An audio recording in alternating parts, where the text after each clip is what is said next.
Next question sold example है book का, ठीक है। तो बेसिकली अगर बात की जाए क्वेश्चन में समझा रहा हूँ, कुछ क्वेश्चन स्टार्टिंग में समझाऊंगा, फिर बाकी क्वेश्चन आपको स्वयं बताने हैं, तो ध्यान रखिएगा। तो स्टार्टिंग में जो क्वेश्चन सेम क्वेश्चन जो आएंगे वो आप स्वयं करेंगे, मैं उसमें कुछ भी नहीं बताऊंगा, तो प्लीज़ थोड़ा सा फोकस्ड रहिएगा। तो एक एलिमेंट दे रखा है मुझे यहाँ पर उस क्वेश्चन में अगर बात की जाए तो मुझे दे रखा है एक एलिमेंट के बारे में क्या कह रहे हैं भाई, ऐसा element has a BCC structure है विथ एज लेंथ जो दे रखी है, या सेल एज आपको जो दे रखा है वो दे रखा है 288 पिकोमीटर। सॉल्यूशन के बारे में बात कर लेते हैं एक बार। तो मुझे एज लेंथ दे रखी है यहाँ पर 288 पिकोमीटर, बाकी सब दूर की बात है, भी एक बार इसको लिख लेते हैं। फिर मैंने देखा सीधी सी बात ऐसा है कि density of the element is 7.2 ग्राम पर सेंटीमीटर क्यूब। तो डेंसिटी रो या डी जो भी आप लिखना चाहो, तो रो इक्वल टू मुझे दे रखा है 7.2 ग्राम पर सेंटीमीटर क्यूब। आप ध्यान से इसकी यूनिट देखिएगा, सेंटीमीटर में दे रखा सेंटीमीटर क्यूब, यहाँ पिकोमीटर में, तो इसको हम सेंटीमीटर में कन्वर्ट करेंगे ऑब्वियसली, और इसको मुझे लिखना चाहिए 288 इंटू 10⁻⁻10 सेंटीमीटर। मैंने कहा बिल्कुल सही, कोई दिक्कत वाली बात नहीं। डेंसिटी मुझे पता पड़ गई। मुझे बोला how many atoms are present in 208 gram of the element. मतलब सीधी सी बात है कि मुझे मास ऑफ क्रिस्टल दे रखा है, मास ऑफ क्रिस्टल मतलब सीधी सी बात की जाए, सीधी सी बात ऐसा है कि मेरे पास जो सॉलिड है उसका मास मुझे दे रखा 208 है ना। तो भाई ऐसा ये आपके पास एक नई चीज निकल के आई है ना। हमारे पास जो भी फॉर्मूला था किसका, डेंसिटी का, उसके अंदर ये मास ऑफ क्रिस्टल तो नहीं। और सीधी सी बात अगर कहा जाए डेंसिटी, तो डेंसिटी तो यूनिफॉर्म होती है भाई। अगर मेरे पास ऐसा है कि 1 ग्राम कोई चीज़ है, उसकी डेंसिटी अगर 7.2 ग्राम पर सेंटीमीटर क्यूब है, और वो 100 ग्राम हो तो भी उसकी इतनी ही डेंसिटी रहेगी, 1 kg हो तो भी इतनी, 1000 kg हो तो भी डेंसिटी इतनी। तो डेंसिटी तो एक तरह से कांस्टेंट क्वांटिटी हुई किसी पर्टिकुलर ऑब्जेक्ट के लिए या सॉलिड के लिए अगर बात की जाए। मुझे यहाँ पर क्या दे रखा है, मुझे यूनिट सेल की एज लेंथ दे रखी है, और मुझे कहा गया है, सीधी सी बात ऐसा है कि आपके पास कितने एटम्स प्रेजेंट होंगे 208 ग्राम ऑफ द एलिमेंट। पहली बात तो अगर यहाँ पर बात की जाए तो मैं सिर्फ इतना कहूँगा, मेरी बात ध्यान से सुनिएगा, कि मैंने सिर्फ सोचना शुरू किया सर ऐसा है कि मैं सिर्फ इतना जानता हूँ एटम्स के बारे में, है ना। एटम्स मुझे पूछे हैं तो मैं तो सिर्फ इतना जानता हूँ, मुझे यहाँ दे रखा है BCC, बॉडी सेंटर्ड क्यूब। मैं कहा ठीक है, बॉडी सेंटर्ड क्यूबिक के अंदर जो मेरे पास नंबर ऑफ एटम्स होते हैं वो मेरे पास 4 होते हैं। और कोई डाउट है किसी को? BCC के लिए Z की वैल्यू 4 होती है, कोई डाउट है किसी को?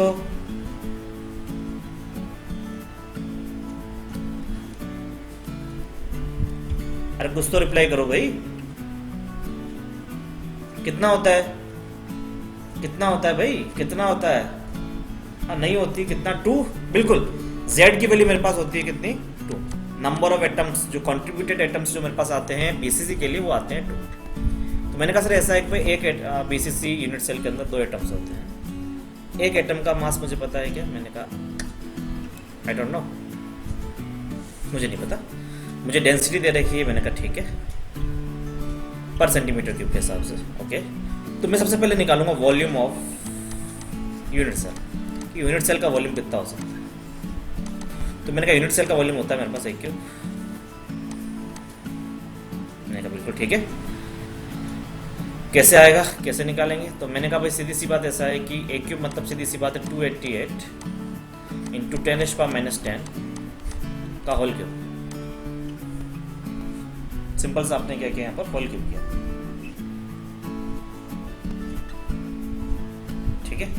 होल क्यूब करेंगे तो आपको सीधी सी बात इसको सॉल्व भी करेंगे ऑब्वियसली। तो 288 का क्यूब और 10⁻10 का क्यूब थोड़ा सा डिफिकल्ट हो सकता है। थोड़ा सा मतलब क्या ऐसा है कि बहुत ज़्यादा डिफिकल्ट हो सकता है ना। मैं तुम्हारे को सॉल्व करने के लिए दूं तो मेरे हिसाब से ऐसा है कि टाइम बड़ा वेस्ट हो जाएगा। कोई निकालना चाहता है तुम्हारे में से कि सर ऐसा बड़ी इच्छा हो रही है, सर ऐसा हम निकाल लेते हैं सर, ऐसा कोई है यहाँ पे? सॉल्व करेंगे तो उसका क्यूब करने पर मेरे पास जो आना चाहिए वो आना चाहिए मेरे पास अप्रोक्सीमेटली 2.39 इंटू 10⁻23 ग्राम पर सेंटीमीटर क्यूब, ठीक है। तो ये मेरे पास पता पड़ गया, this is the volume of the unit cell. Unit cell का वॉल्यूम मुझे ये दे रखा है, डेंसिटी मुझे पता है ये, तो मैं मास ऑफ यूनिट सेल निकाल सकता हूँ। और उस केस में मेरे पास ऐसा है कि Z की वैल्यू जो 2 है उसका कोई सेंस नहीं रह जाता। और ऑब्वियसली मेरे पास ऐसा ही कभी कभी ऐसा लगता है कि जरूरत है या नहीं, तो देखते हैं एक बार। जरूरत पड़ती है या नहीं पड़ती है। फटाफट हम एक काम करते हैं। सबसे पहले मैंने क्या किया, सीधी सी बात ऐसा है कि मास निकाल लिया। तो मास ऑफ यूनिट सेल आप निकालेंगे तो वो मेरे पास हो जाएगा, क्या हो जाएगा, volume of unit cell into density of unit cell. तो अगर ऐसा है कि 2.39 इंटू 10⁻⁻23 को मल्टीप्लाई करते हैं डेंसिटी के साथ में, जो कि है मेरे पास 7.2, ठीक है। तो मेरे पास अप्रोक्सीमेटली जो मास ऑफ यूनिट सेल जो मेरे पास आएगा वो मेरे पास आना चाहिए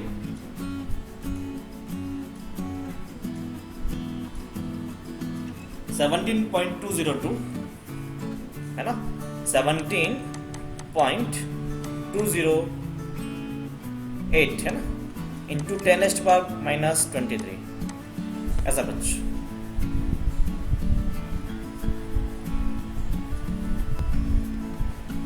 तो ये एक यूनिट सेल का मास हो गया। मैं अब क्या निकालूंगा, नंबर ऑफ यूनिट सेल निकालूंगा। तो नंबर ऑफ यूनिट सेल मैं थोड़ा सा यहाँ पर लिख रहा हूँ स्पेस के अंदर, शायद स्पेस आपके पास ऐसा है कि थोड़ा सा कम लग रहा होगा। तो मैं यहाँ पे लिख रहा हूँ सीधी सी बात, नंबर ऑफ यूनिट सेल जो मेरे पास आएगा वो मेरे पास आएगा mass of the crystal divided by mass of unit cell. तो आपका ऐसा है कि 208 ग्राम को डिवाइड कर देंगे 17.208 इंटू 10⁻⁻23, ठीक है। तो मैं एक ऐसा कि नहीं स्लाइड ले रहा हूं स्क्रीन, वहां पर हम सोल्व करेंगे। तो मैंने बोला सीधी सी बात ये चीज लिख लीजिएगा साथ में। तो मेरे पास यहाँ पर सीधी सी बात है, मैंने बोला सर ऐसा है कि आपके पास नंबर ऑफ यूनिट सेल की अगर बात की जाए तो मैंने कहा नंबर ऑफ यूनिट सेल जो मेरे पास निकल के आ जाएगा वो मेरे पास आ जाएगा कितना, मैंने कहा सर ऐसा है कि मास ऑफ क्रिस्टल, तो क्रिस्टल का मास दे रखा है उसको हम डिवाइड कर देंगे आपके पास ऐसा कि मास ऑफ यूनिट सेल्स है, ठीक है।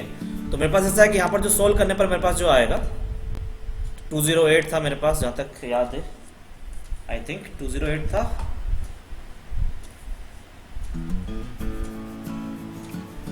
है ना। और अभी जो मेरे पास जो आंसर निकल के आया था वो मेरे पास निकल के आया था 17.208 इंटू 10⁻⁻23, ये ऊपर 208 है ना। जब हम इसको सॉल्व करेंगे तो मेरे पास यहाँ पर जो चीज़ें निकल के आएगी वो मेरे पास इस तरह से आएगी कि नंबर ऑफ यूनिट सेल मेरे पास निकल के आएगी 12.08 इंटू 10⁻23, इतनी यूनिट सेल होंगी। मैंने कहा ठीक है।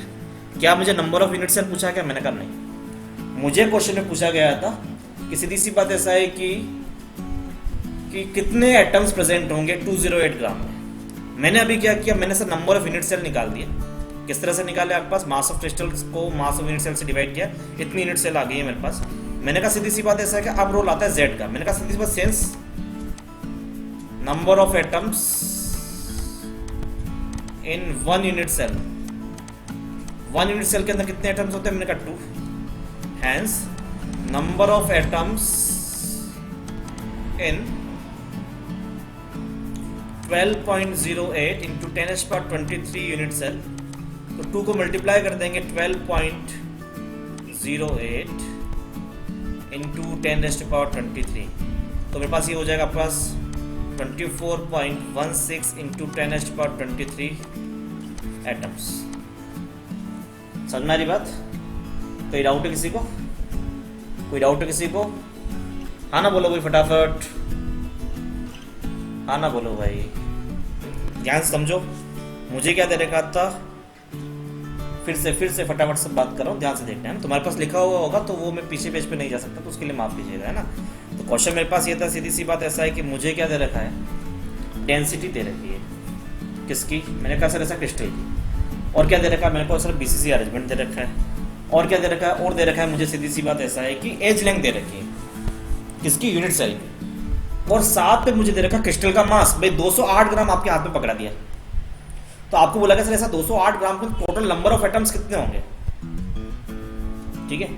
दूसरा कॉन्सेप्ट तो ये होता है सीधी सी बात ऐसा, अगर आपको मोल कॉन्सेप्ट लगाना होता, जैसे अगर आप बोलते सीधी सी बात ऐसा गिवन मास अपन मोलर मास, तो उससे नंबर ऑफ आपके पास ऐसा है कि मोल्स निकल जाते हैं, तो उसको फिर ऐसा एवोगैड्रो नंबर से मल्टीप्लाई कर देते, आपका काम हो जाता। पर कॉन्सेप्ट यहाँ पर ये एक सीधी सी बात ऐसा है कि मुझे यहाँ पर मोलर मास दे नहीं रखा है, तो मुझे दूसरा तरीका लगाना पड़ेगा। मुझे क्या दे रखा है, 208 ग्राम एलिमेंट का दे रखा है। सबसे पहले मैंने क्या किया, सीधी सी बात ऐसा है कि वॉल्यूम निकाला, किसका, यूनिट सेल का, क्योंकि मुझे एज लेंथ दे रखी है। तो वॉल्यूम जब मैंने निकाला तो वॉल्यूम का फॉर्मूला मैंने लगाया ए क्यूब की हेल्प से मैंने क्या किया, वॉल्यूम निकाल लिया। अब वॉल्यूम निकल गया, किसका निकला, मैंने यूनिट सेल का निकला।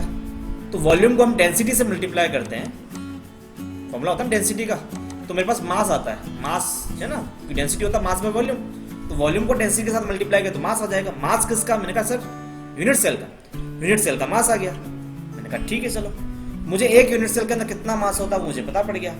मुझे बात करें नंबर ऑफ यूनिट सेल की। नंबर ऑफ यूनिट सेल कैसे निकालेंगे सर, ऐसा total mass of the crystal, उसको एक यूनिट सेल के मास से डिवाइड कर देंगे तो total number of unit cell निकल के आ जाएंगी। तो मैंने मास ऑफ द क्रिस्टल को mass of one unit cell से डिवाइड कर दिया, तो मेरे पास ये नंबर ऑफ यूनिट सेल आ गई। अब मैंने दिमाग लगाया सर ऐसा है कि एक यूनिट सेल के बीसीसी के एक यूनिट सेल में, बीसीसी के एक यूनिट सेल के अंदर आपके पास होता है फिर 2 एटम्स। तो मेरे पास इतनी सारी यूनिट सेल है, उसके अंदर कितने एटम्स होंगे, तो मैंने कहा ऐसा 24.16 इंटू 10⁻23 एटम्स। That's it. कोई दिक्कत है तो वापस बोलो, कोई एक पर्टिकुलर पॉइंट अगर दिक्कत लग रहा है तो आप बता दीजिए फटाफट।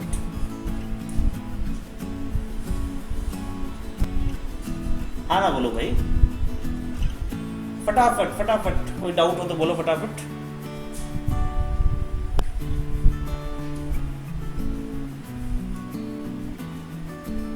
ये चीज लिख लीजिएगा एक बार। बोर्ड का इतना इंपॉर्टेंट क्वेश्चन नहीं है और नहीं आया है कभी। मेरे हिसाब से ऐसा है कि आना चाहिए, है ना। यहां से कुछ लिखने लायक लगता है। मैं एक और तरीका बताने वाला हूं तुम्हारे को, तुम चाहो तो।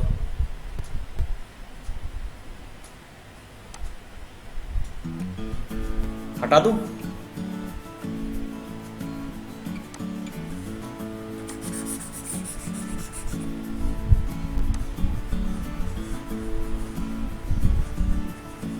तो मेरे पास ध्यान से समझना कॉन्सेप्ट क्या है, फोकस्ड रहना चीज़ों के साथ। क्योंकि ऐसा है कि वॉल्यूम ऑफ यूनिट सेल तो आपको निकालना पड़ेगा, ये तो निकालना ही निकालना।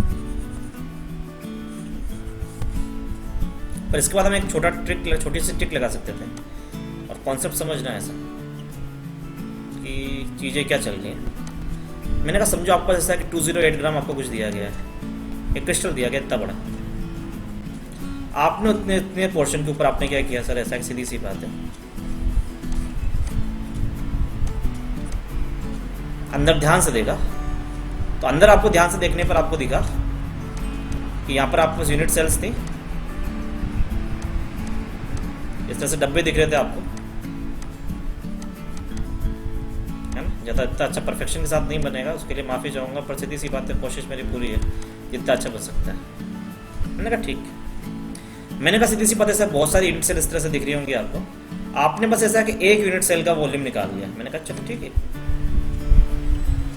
ठीक है। तो आप क्या कर सकते थे सर, ऐसा है कि वॉल्यूम ऑफ क्रिस्टल निकाल सकते थे पूरा, उस पूरे क्रिस्टल जो है आपके पास जो दे रखा है उसका पूरा वॉल्यूम निकाल सकते थे। कैसे निकाल सकते थे, वही कॉन्सेप्ट है, मास दे रखा है उसको डेंसिटी से डिवाइड कर देंगे, तो डेंसिटी तो कांस्टेंट रहती है, यूनिट सेल की और पूरे क्रिस्टल की बात है कि। तो यहाँ पे मेरे पास 208 ग्राम जो दे रखा था, 208 ग्राम को उसके डेंसिटी से डिवाइड करने का था 7.2, और उससे आपके पास वॉल्यूम ऑफ क्रिस्टल आ जाता।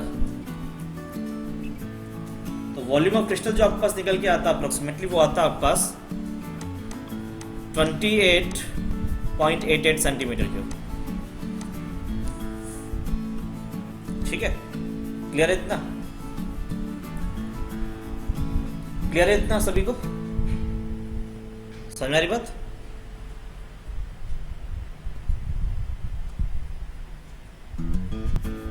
इतना क्लियर है सभी को? हर्ष,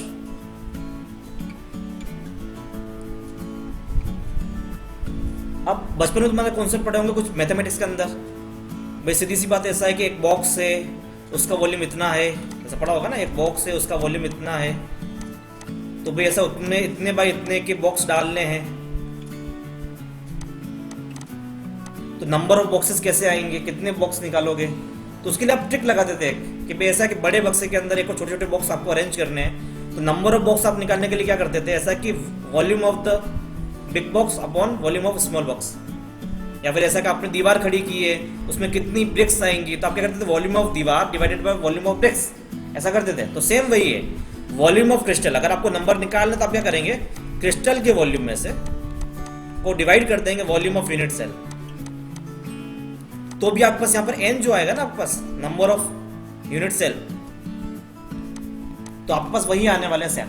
तो कॉन्सेप्ट वो का वही है, लगभग सेम कॉन्सेप्ट है, कुछ नया नहीं है खास। तो इससे भी आपका नंबर ऑफ यूनिट सेल आ जाएगा, उसको फिर 2 से मल्टीप्लाई कर देंगे तो नंबर ऑफ एटम्स आ जाएगा। मेरी बात समझ रहे जो मैं कहना चाह रहा हूँ यहाँ पर? हाँ ना, बोलो भाई फटाफट।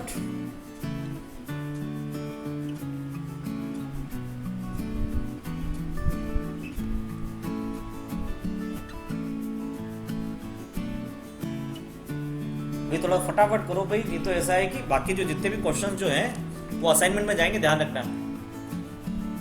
अगला क्वेश्चन आ जाओ।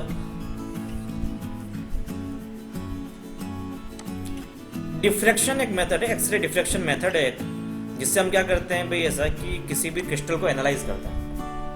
अगर आप फ्यूचर में जियोलॉजी लेते हैं तो सॉलिड स्टेट आपके लिए बहुत ही इंपॉर्टेंट टॉपिक है।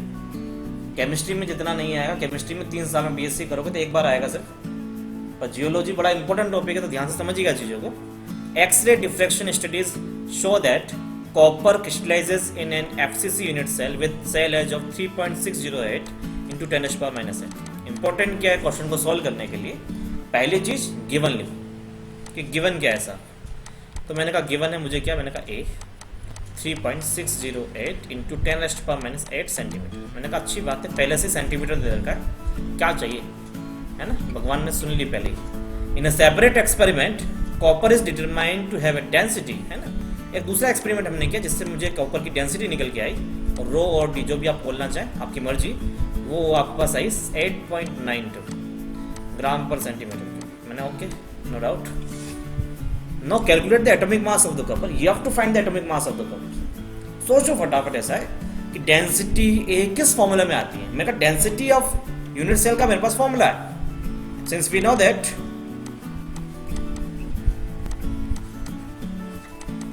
डेंसिटी D जो होती है उसका फॉर्मूला है मेरे पास, क्या होती है, मैंने कहा Z × M upon A³ × NM। Last time पे हमने पढ़ा है। मैंने कहा ठीक है, क्या निकालना, मैंने कहा एटॉमिक मास ऑफ कॉपर, इसमें we have to calculate M here, मुझे यहाँ पर m निकालना है। तो हाउ कैन वी कैलकुलेट, मैंने कहा सर ऐसा है कि m इक्वल्स टू फोटो, m इक्वल्स टू आएगा मेरे पास density multiplied with A³ into Avogadro number divided by z। What is given to us actually, मुझे यहाँ पर दे रखा है FCC unit cell, FCC means z equals to आपके पास होना चाहिए यहाँ पर 4, सिंस FCC आप इस तरह से लिख दीजिएगा। You have to put the values, आप सिर्फ वैल्यूज पुट कीजिए। आपने डेंसिटी की वैल्यू जगह डेंसिटी की वैल्यू पुट की, मैंने कहा इट्स 8.92, ओके। A³ मैंने कहा सर 3.608 × 10⁻⁻8 होल क्यूब, मैंने कहा okay, into 6.023 × 10⁻23, this is the Avogadro number and this is whole divided by z which is 4, है ना। तो आपके पास ये कटेगा जगह, आपके पास हम बात करें 4 2 8, 4 2 8, 4 3 12, 2.23।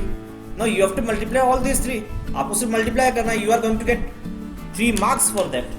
और इतना आपने सोल्व करके थोड़ा सा कुछ एक आंसर लिख दिया आपने, you are going to get 2.5 because your answer is round, you are doing perfect calculations, आपने वैल्यूज पुट सही की हैं।